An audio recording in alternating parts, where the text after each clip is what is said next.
తెలంగాణ రాష్ట్ర వ్యాప్తంగా ప్రతి సోమవారం ప్రజాపాలన కార్యక్రమం నిర్వహించడం జరుగుతుంది. అదేవిధంగా సూర్యాపేట జిల్లాలో కూడా జిల్లా కలెక్టర్ గారి అధ్యక్షతన మాత్రం ప్రజాపాలన కార్యక్రమం ముమ్మరంగా కొనసాగుతుంది. అయితే వారి సమస్యల నిమిత్తం మాత్రం ప్రజలు పెద్ద ఎత్తున కూడా ప్రతి సోమవారం రావడం జరిగింది. అయితే గత సోమవారంతో పోల్చుకుంటే ఈసారి కొంత ఎవరైతే బాధితున్నారో వాళ్ళు తగ్గని చెప్పవచ్చు. ముఖ్యంగా మనం చూస్తున్నాము, ఒకవైపు మాత్రము సూర్యాపేట జిల్లాలో మాత్రము పోలీసు వ్యవస్థ అస్తవ్యస్తమైందని చెప్పవచ్చు. ఎందుకంటే మనం చూస్తున్నాము నూతనకల్ ఎస్ఐ ఎవరైతే ఉన్నారో ఎస్ఐ పై కూడా ఇప్పటికే పోలీసులు మాత్రం ఆయనని వేరే చోటుకు ట్రాన్స్ఫర్ చేయడం జరిగింది. పెద్ద ఎత్తున కూడా మహిళా సంఘ నాయకులు కూడా పెద్ద ఎత్తున గగ్గోలు పెడుతున్నారు. అతను మాత్రం సస్పెండ్ చేయాలని కోరుతున్నారు. అదేవిధంగా మనం చూస్తున్నాము జిల్లా వైద్య శాఖ అధికారులు కూడా కొంత నత్తనడక ఉందని చెప్పవచ్చు. పెద్ద ఎత్తున కూడా స్కానింగ్ సెంటర్ కావచ్చు, లేకపోతే ఫెర్టిలిటీ సెంటర్ నిర్వహిస్తున్నా కూడా ఇంకా వాళ్ళ మీద ఎలాంటి చర్యలు తీసుకుంటలేరు. అదేవిధంగా మనం చూస్తున్నాము సూర్యాపేట జిల్లా కేంద్రంలో ఇవాళ జిల్లా కలెక్టర్ కార్యాలయంలో మనం జిల్లా కలెక్టర్ గారికి సమస్యలు తెలుపుతుంది మాత్రం కొంతమంది రావడం జరిగింది. వారి మాట తెలుస్తున్నాం. అమ్మ చెప్పండి, అసలు మీ సమస్య ఏంది, మీరు ఎందుకు వచ్చారు? నా పేరు ఇంజం స్వప్నం, ఇంజంవారిగూడెం రెవెన్యూ, నేరేడ్చర్ల మండలం, గరిడేపల్లి మండలం పరిధిలో నాకు సంబంధించిన రెవెన్యూ భూములు ఉన్నాయి.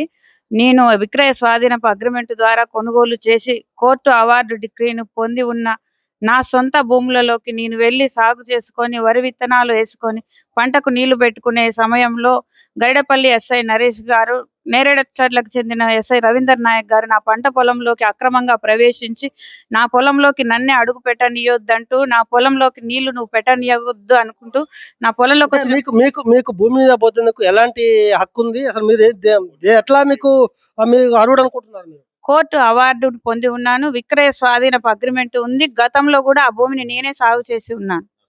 అంటే ఇప్పుడు మీకు మొత్తం మీ మామగారికి ఎంతమంది సంతానము, మీరు ఎన్నో వాళ్ళు? మా మామగారికి 2 కొడుకులు, 1 కూతురు. నేను చిన్న కోడలిని. ఏం చేస్తారు మీ బావగారు వాళ్ళు? మా బావగారు USA లో వెల్ సెటిల్డ్. నా పెళ్లి కన్నా ముందే అతను US లో వెళ్ళి సెటిల్ అయిపోయి ఉన్నారు. ఇప్పుడు వీరెవరు? వీరు మీకు ఏమవుతారమ్మా? అసలు ఏందమ్మా ఈ ల్యాండ్ విషయం మీకేమైనా తెలుసా? అసలు మీరెవరు, దీని సంబంధం ఏందమ్మా? మా నాన్న ఇంజన్ సైంటిరెడ్డి గారు. ఆయన సంపాదించిన ఆస్తి మొత్తం. అయితే 30 ఎకరాలు బిడ్డలకని ఇచ్చిండు. ఆడపిల్లలు 3. ఒకడే కొడుకు. కానీ కొడుకు రిజిస్ట్రేషన్ చేయలే మా నాన్న.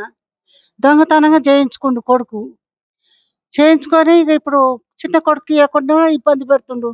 మా నాన్నని కూడా కొడుకు చాదలే. అంత ఆస్తి ఇచ్చినప్పటికీ మేమే ఆడపిల్లలను చాదనం. మాకు కూడా మా చెల్లెకు భర్త లేడు, నాకు భర్త లేడు. అయినను మా చెల్లికి 2 బిడ్డలు, నాకు 1 బిడ్డ. ఆడపిల్లలైనను మా నాన్న కళ్ళకు గాను చాలన్నట్టు మేము చాదుకున్నాం. అంటే మీ అన్నగారా? అన్నగారు ఎందుకు మరి మీ వాళ్ళ కొడుకు భూమి రాసినప్పుడు కారణం ఏంది? ఎందుకు ఇస్తలేడు కొడుకు? పెద్ద కోడలకు బిడ్డకు రాసిచ్చిండు. అయితే మా నాన్న చనిపోక ముందే చిన్న మనవడు, పెద్ద మనవడు అమెరికాలో ఉండు, అక్కడ బాగానే సంపాదించుకుంటుండని ఉన్న ఆస్తి చిన్న మనవనికి రాసిచ్చిండు వీలునామా. ఎన్ని ఎకరాలు ఇచ్చాడు? 20 ఎకరాలు, 33 ఎకరాలు. ఓకే, మన దగ్గర ఎవరైతే ఉన్నారో వాళ్ళ కుమారుడు ఉన్నాడు. ఎందుకు మీ నాన్నగారు మిమ్మల్ని ఇబ్బంది పెడుతున్నాడు? అసలు కారణం ఏంటి? మా నాన్నగారు తుములూరు మా అన్నగారు మావ అయిన తుములూరు వెంకటరెడ్డి వాళ్ళ అల్లుడు అయిన బైరెడ్డి శ్రీధర్ రెడ్డి గారి మాటలు వింటూ నీకు సెంటు ఇవ్వను అని అనుకుంటా, మాకు 2 ఆడపిల్లలండి, నేను డిగ్రీ చదివాను అని, నాకు సెంటు ఇవ్వను, ఏం చేసుకుంటావు చేసుకోపోరా అని పోలీసు వాళ్ళని అందరినీ ఆకట్టుకొని చేసుకుంటూ మా మీద దౌర్జన్యాలకు పాల్పడుతున్నారు సార్. ఇప్పుడు మీరు కలెక్టర్ గారిని కలిశారు. కలెక్టర్ గారు ఏం చెప్తున్నారు? కలెక్టర్ గారు ఆర్డీఓ గారికి రిఫర్ చేశారు సార్. ఎట్లా చూస్తున్నారు దీన్ని? ఆర్డీఓ గారికి రిఫర్ చేయడం ఎట్లా చూస్తున్నారు?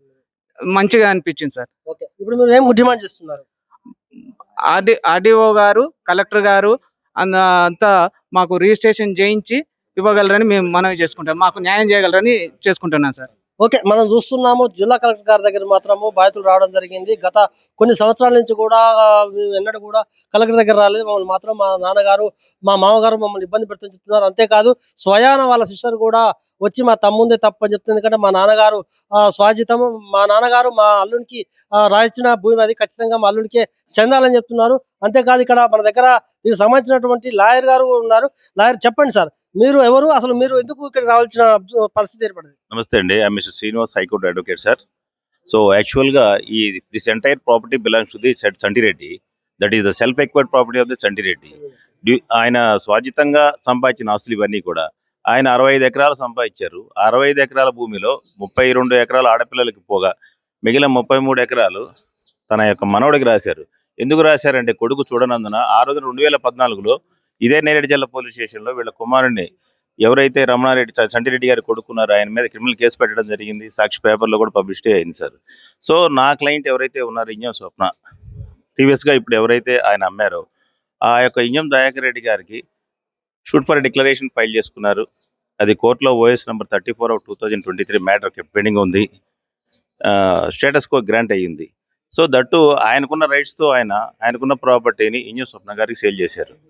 By way of possessory agreement of sale she purchase that one. ఆమెకున్న తర్వాత ఆమె కోర్టు ద్వారా లోక్ అదాలత్ అవార్డు తీసుకున్నారు. ఓఎస్ 74/2025. ఈ విధంగా సివిల్ మ్యాటర్లు OS 179/2024, OS 180/2024, OS 147/2024, OS 74/2024, OS 219/2024 ఆమెకు ఇంజక్షన్ కూడా గ్రాంట్ అయి ఉంది. ఈ సివిల్ కేసెస్లో పోలీసు వారు ఇప్పుడు పోలీసు వాళ్ళు ఏమంటున్నారంటే, ఒకవేళ మీకు కోర్టు ఉత్తర్వులు ఇస్తే మీరు దాని మీదకి ఎవరు పోకుండా కూడా పోలీసులని మీరు సహకారం కోరాలి కదా, మీరు ఎందుకు దౌర్జన్యం చేస్తున్నారని వాళ్ళ వాయిస్.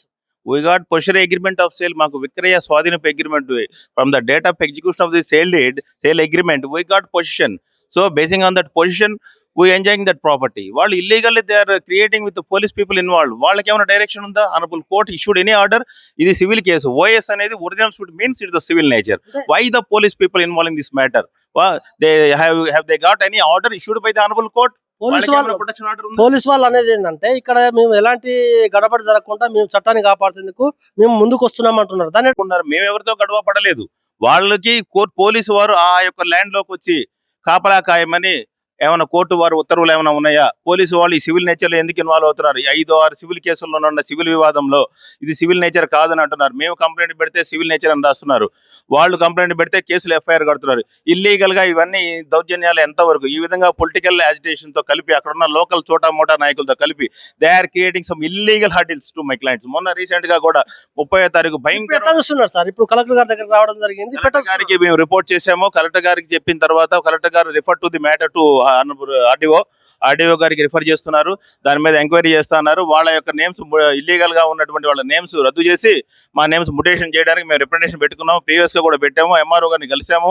ఇద్దరు కాన్స్టిట్యుయెన్సీలో కూడా. కానీ వాళ్ళు ఇల్లీగల్ గా చేస్తున్న వాళ్ళ చర్యల గురించి కూడా మేము కలెక్టర్ గారికి విన్నవించడం జరిగింది. ఓకే, మనం చూస్తున్నాము ఇక్కడ ఉన్నటువంటి ఎవరైతే బాధితురాలకు సంబంధించినటువంటి లాయర్ కావచ్చు, లేకపోతే వాళ్ళ కుటుంబ సభ్యులు కావచ్చు, వాళ్ళంతా కూడా చెప్పేది ఏంటంటే, ఖచ్చితంగా ఇంజం స్వప్న గారికి ఖచ్చితంగా ఈ ల్యాండ్ రావాల్సిన అవసరం ఎంతైనా ఉంది. పోలీసులు జోక్యం తీసుకుంటున్నారని వాళ్ళు చెప్తున్నారు. అయితే ఇదే విషయం మనం పోలీసులు అడిగితే మాత్రం ఇక్కడ శాంతి భద్రత విఘాతం కలిగితే మాత్రం ఖచ్చితంగా మేము ఇన్వాల్వ్ కావాల్సిన పరిస్థితి ఏర్పడుతుందని వాళ్ళు చెప్తున్నారు. వీళ్ళు ఏమంటున్నారంటే, మేము ఎక్కడ కూడా గలాట చేయలేదు, వాళ్ళు ఎందుకు వస్తున్నారని వీళ్ళు పేర్కొంటున్నారు. ఖచ్చితంగా జిల్లా గారు మాత్రం దీని మీద స్పందించారు. ఆర్డీఓ గారు రాశారు. ఆర్డీఓ గారు ఏ విధంగా ముందుకెళ్తారో దీన్ని మనం చూడాల్సిన అవసరం ఎంతైనా ఉంది.